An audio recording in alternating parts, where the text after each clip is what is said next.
Greetings everyone, how goes things? My name is Blu-ray, and this video is just something I felt like doing for the fun of it. This is a time-lapse of my most recently drawn Dungeons & Dragons character named Ugrod, using Krita as the art program and the Huan 1060 Plus graphics tablet to draw with.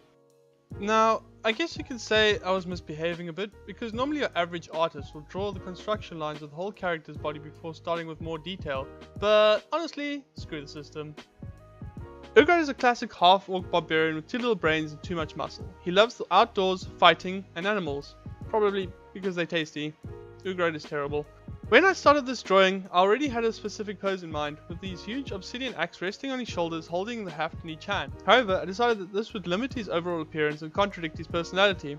Thus I opted to rather have him holding it like a hipster, who has absolutely no idea how to chop wood. Because I wanted to try something different from the angular, lean, six-pack flaunting alpha stereotype, I attempted to give him a bit of a tummy and make him seem a little chubby. It worked a little, I guess, but I'll be honest when I say I didn't quite get it right in the end. After that, I began work on his left arm, to give him some character and make him feel more alive. I decided to draw him aiming his finger at some unknown source. This could be interpreted in any which way, but I choose to believe he's good-naturedly mocking one of his party members about their misfortune in equipping a cursed ring, stepping on a flame trap, or rolling a natural one. Something along those lines. Then I moved on to the belt, or girdle, or harness, or whatever you want to call it. Something not too complex, that would suit his simple nature. This is where I messed up a bit by hiding his intended big belly. From the start I had a sort of mohawk and beard combo in mind, so I kinda started experimenting a bit. I think I spent about an hour thinking about man buns, ponytails, braids, and all kinds of things that didn't really fit with the character.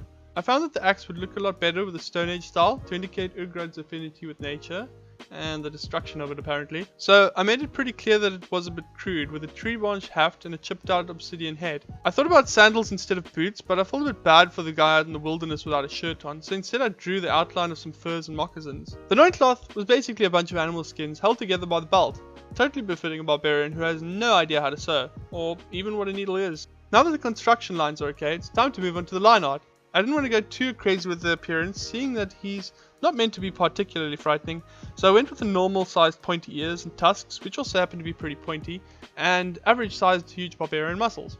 He has a nice flat oinkish nose, which is typical of orcs, and smallish eyes with a little bit of a gleam to them.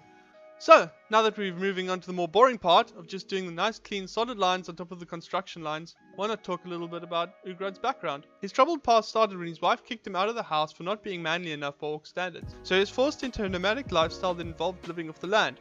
Ugrod is okay with this because now there are no rules and he can pee wherever he wants. He had a long stint of depression when his horse Binky fell off a cliff while being chased by wolves. Ugrod survived, but the wolves are currently being used to keep his shins warm. After that, the miserable orc decided to change his ways and be more open to the idea of making friends. However, this did not end well, as most adventuring parties struggled to cope with a huge smelly orc. This was because Ugrod had a large amount of bad social habits gleaned from a lack of people telling him that sniffing his fingers after scratching himself wasn't exactly acceptable social behavior. At one stage, he joined a party of unsavory characters of despicable repute, but similarly bad habits. One collected the toes of his enemies. And for a time, he thought he fitted in until they started killing people. This was a crossed line for Ugrod, and he left again to wander the wilderness alone. He eventually came across his most mortal foe when seeking shelter from a snowstorm in a cave. A small vampire bunny nearly killed him, and though he slew the thing, his wounds were grievous.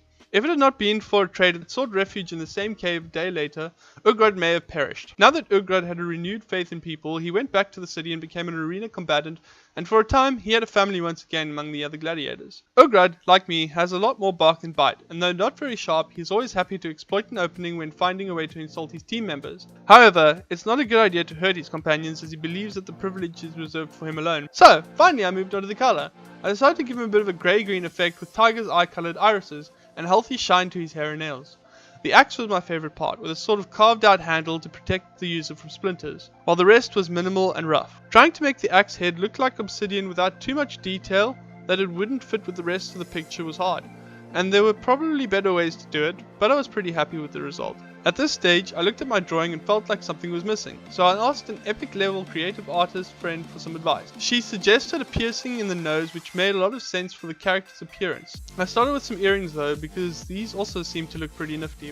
A ring in the middle of the nose looked a bit silly, so I put it on the right side of the nose, which worked a little bit better in my opinion. Again, I was a bit naughty because I normally fill in the color and do the shading afterwards, but honestly, I've already screwed over the rules once. I filled in the boots, which was fun, because I've never shaded fur before. Then I colored the skins a tan color, indicative of deer hide, and then worked on his previously intended paunch, which just turned out to be a large belt. Lastly, I shaded poor Mr. Vampire Bunny, whom Ugrad keeps as a trophy to boast of his hard-won victory. So there we have it, Ugrad the Content, otherwise known as Happy the Orc. This took me way too long to do, probably about 6 hours, which means I need to A, get a life, and B, work on my drawing speed a bit, but you'll probably see that in future videos.